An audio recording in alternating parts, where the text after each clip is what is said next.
Assalamualaikum warahmatullahi wabarakatuh. Saya Fiska Riendi akan menjelaskan mengenai costing.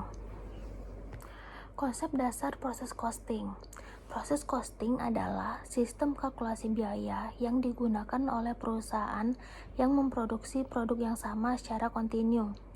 Persamaan antara job order costing dan proses costing terletak pada yang pertama itu tujuan membebankan biaya bahan baku, tenaga kerja, dan overhead ke produk.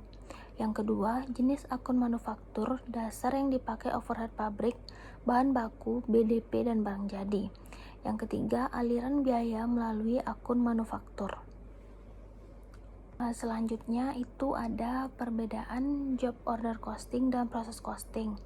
Yang pertama, aliran unit dalam sistem perhitungan biaya sesuai pekerjaan atau pesanan, sedangkan proses costing itu terus-menerus. Yang kedua, perbedaan unit yang diproduksi heterogen dan proses costing itu homogen.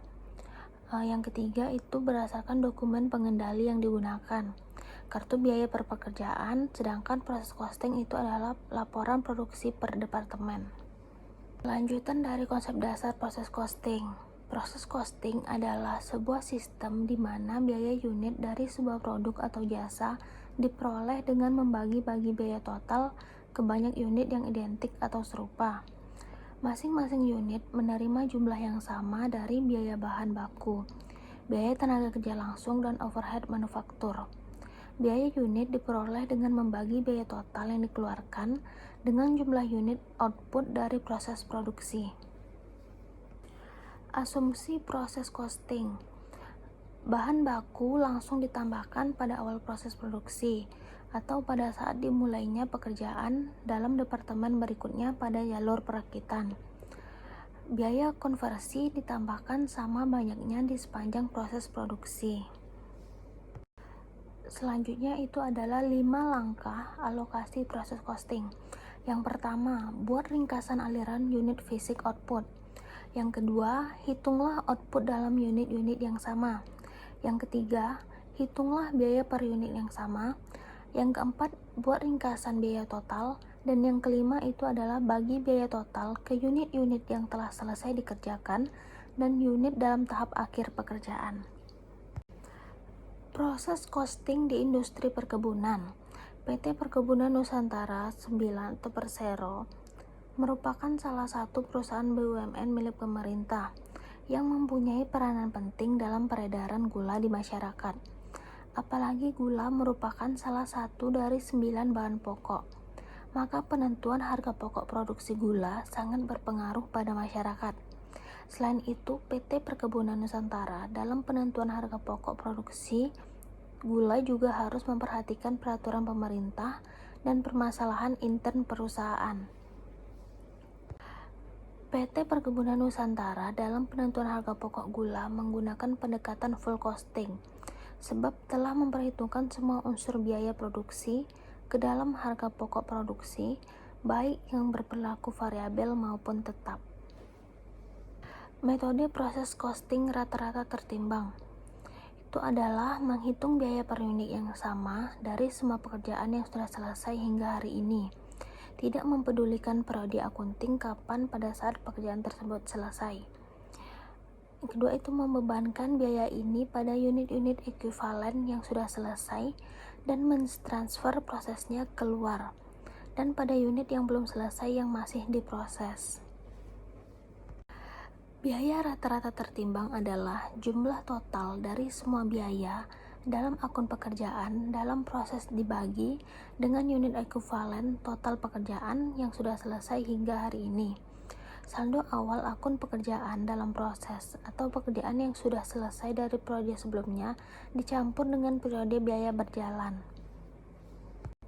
Slide selanjutnya di sini menjelaskan mengenai pengertian joint product dan by product. Yang pertama itu ada joint product.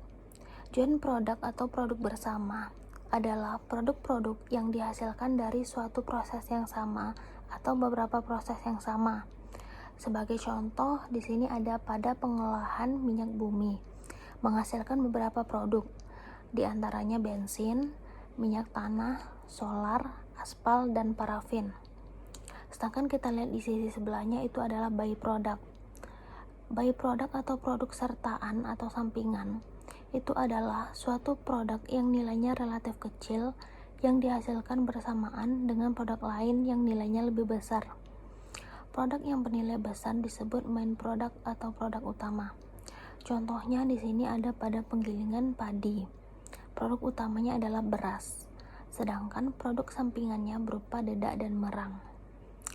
Contoh kedua itu ada pada industri kayu, produk utamanya itu berupa balok kayu dan produk sampingannya berupa serbuk kayu yang berasal dari proses penggergajian kayu.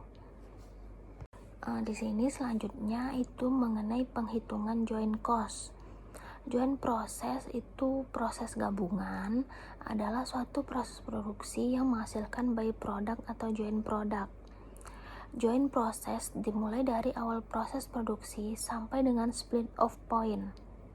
Biaya yang timbul pada joint process ini disebut dengan joint cost atau biaya gabungan. Joint cost meliputi seluruh biaya yang terjadi pada joint process yang terdiri dari direct material cost, direct labor cost, dan factory overhead cost. Joint cost harus dialokasikan ke semua produk yang dihasilkan dari proses tersebut. Penghitungan byproduct cost. Setelah melewati split of point, sebagian byproduct atau joint product bisa langsung dijual tanpa pemrosesan lanjutan, dan sebagian lagi ada yang masih harus diproses lebih lanjut untuk dapat dijual.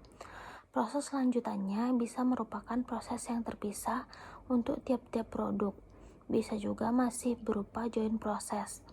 Apabila masih berupa joint process, maka biaya tersebut juga dialokasikan ke produk-produk yang dihasilkan.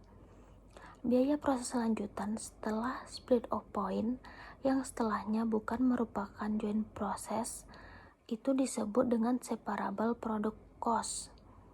Jadi, total biaya byproduct cost meliputi alokasi joint cost dan separable product cost. Akuntansi persediaan.